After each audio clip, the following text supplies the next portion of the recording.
ভাবো সাকিবিয়ানরা একটা সিনেমাকে নিয়ে, একটা বড় বাজেটের ছবিকে নিয়ে যখন বাংলাদেশের দর্শকরা লাফালাফি করছে, সেটা দেখার জন্য উন্মাদনা দেখাচ্ছে, সেটা দেখতে তারা এক্সাইটেড, তারা উত্তেজিত, তখনই চলে আসছে সেই সমস্ত সিন্ডিকেটের লোকজনেরা, সেই ষড়যন্ত্রে সামিল নিচ্ছে। এবং এটা হওয়ারই ছিল। নমস্কার বন্ধুরা, আমি রূপম, চলে এলাম আরো একটা নতুন ভিডিও নিয়ে। বন্ধুরা, খারাপ লাগার বিষয়টা কি বলতো?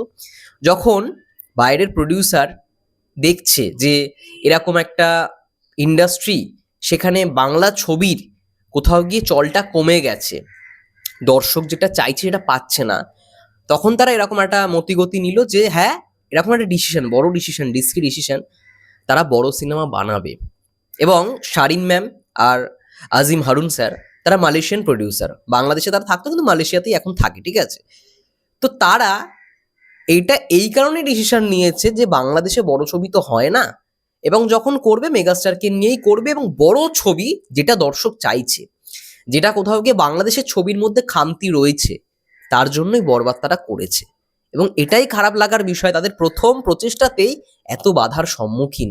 এবং করছে কারা? বাংলাদেশের ইন্ডাস্ট্রির মানুষরাই, যারা সিন্ডিকেট এই সমস্ত লবিবাজির সঙ্গে জড়িত। দেখো, এটা যে আগে হয়নি এমন নয়, মেগাস্টারের ছবি মুক্তি মানেই একটা বাধা থাকবেই। এটা আগেও হয়েছে, বড় বড় ছবির ক্ষেত্রেও হয়েছে, কিন্তু মেগাস্টারের ক্ষেত্রে একটু বেশিরভাগ, মানে বেশিই হয়েছে। হবে না কেন?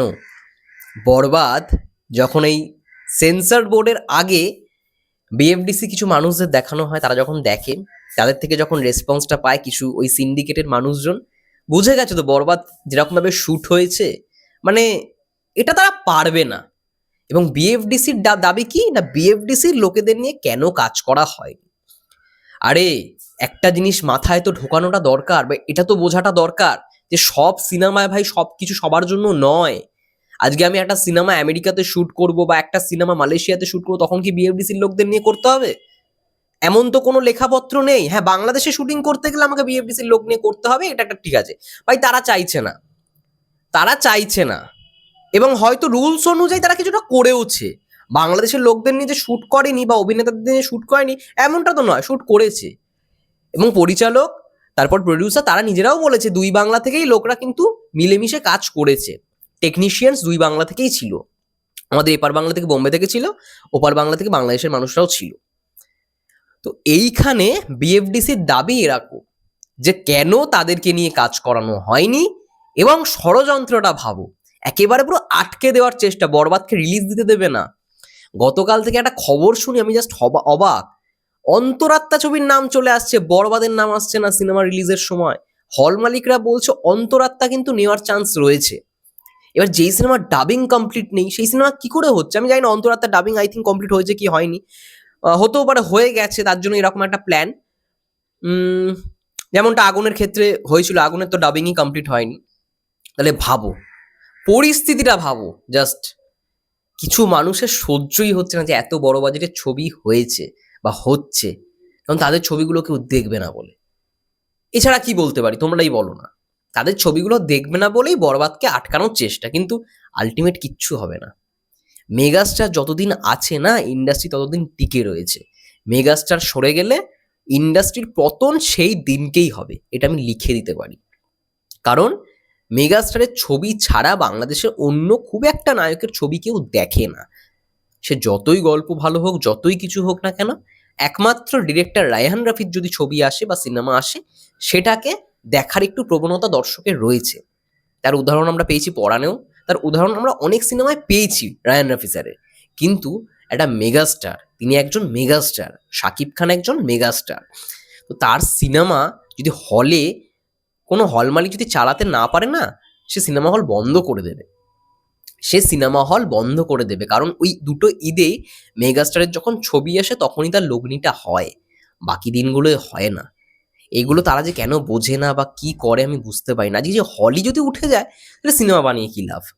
যারা যে এই ষড়যন্ত্রগুলো করছে, এই সমস্ত মানে কাজকর্মের সিন্ডিকেটের সঙ্গে জড়িত, তাদের মাথায় কি এইটুখানি সেন্স নেই যে আজকে সিনেমা হল না থাকলে কি করে সিনেমাগুলো চলবে?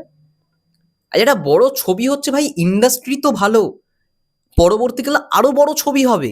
আজকে একটা বরবাদ হয়েছে, পরবর্তীকালে আরো একটা তাণ্ডব আসবে, পরবর্তীকালে আরো অন্যান্য প্রোডাকশন হাউস থেকে নতুন নতুন নায়ককে উঠিয়ে নিয়ে আসবে, যারাও চেষ্টা করবে মুম্বাইতে এসে বা ভারতে এসে শুট করার। বরবাদ টিম যেটা করেছে, পরবর্তীকালে অন্যরাও চেষ্টা করবে, করুক না, কি আছে, কিন্তু আটকানোর প্রচেষ্টাটা কেন, বারবার কেন? বরবাদকে যে ষড়যন্ত্র করে আটকানো হচ্ছে এখন থেকে নয়, অনেক দিন আগে থেকে, 1-2 মাস আগে থেকে আমরাই বলেছিলাম। আজকে দেখো বরবাদ সিনেমাটা এমনভাবে আটকানোর চেষ্টা করা হচ্ছে যে সেন্সার পর্যন্ত, সেন্সার বোর্ডে গিয়ে আটকে যাচ্ছে। বুঝতে পারছো ষড়যন্ত্রের সিন্ডিকেটটা কোন দিকে, লবিবাজিটা কোন দিকে গেছে? সেন্সার বোর্ড থেকে আটকাচ্ছে কি না, টেকনিক্যাল কি বিষয়, সেটার জন্য কিছু করতে পারছে না বরবাদ টিম, মানে সেন্সারই পাচ্ছে না। সেন্সারে যাওয়া তো দূরের কথা, সেন্সার পাচ্ছেই না। অনেক কিছু রুলস থাকে একটা সেন্সার বোর্ডে সিনেমা জমা দেওয়ার আগে, একটা রুলস থাকে, সেই রুলসেই কোথাও গিয়ে ঘোরাফেরা করছে বরবাদ টিম। ঠিক আছে, এটাই হচ্ছে মূল বিষয়। যাই হোক, যা হচ্ছে খুব বাজে হচ্ছে, এইটুখানি বলতে পারি। এরকম ভাবে লবিবাজি চললে বেশি দিন ইন্ডাস্ট্রি টিকে নেই, আর শাকিব খান সরে গেলে তো ইন্ডাস্ট্রি পুরো সেদিনই পতন। এটা যারা এখন থেকে ভাবতে পারছে না বা ভেবেও এরকম কাজকর্ম করছে, তাদের তো অলরেডি পতন হয়ে গেছে। কিন্তু আমি একটাই কথা বলবো, যে বিশ্বাস, আত্মবিশ্বাসটা রাখাটা জরুরি, যেটা বরবাদ টিমের রয়েছে, এবং তারা আত্মবিশ্বাস দিয়ে লড়ে যাক, লড়ে যাক। বরবাদ এই ঈদেই আসছে, বরবাদকে কেউ আটকাতে পারবে না যতক্ষণ তাদের সেই কনফিডেন্টটা থাকবে, তাদের সেই আত্মবিশ্বাসটা থাকবে, এবং সাকিবিয়ানদের লড়ে যেতে হবে। কেউ কিচ্ছু করতে পারবে না, এতদিনে কিচ্ছু করতে পারিনি, অনেক ষড়যন্ত্র করেছে, এইবারেও পারবে না। ওই সমস্ত লবিবাজি সিন্ডিকেট ওইখানেই থাকবে, আর ওই সমস্ত মানুষরা না ওই নিজেদের লবিবাজি সিন্ডিকেটেই মরবে, নিজেরাই পস্তাবে, দেখে নিও। যাই হোক, এটাই ছিল মূল ভিডিও। তোমাদের কি মন্তব্য অবশ্যই কমেন্ট করে জানাতে পারো। ততক্ষণের জন্য সবাই ভালো থেকো, সুস্থ থেকো, টেক কেয়ার।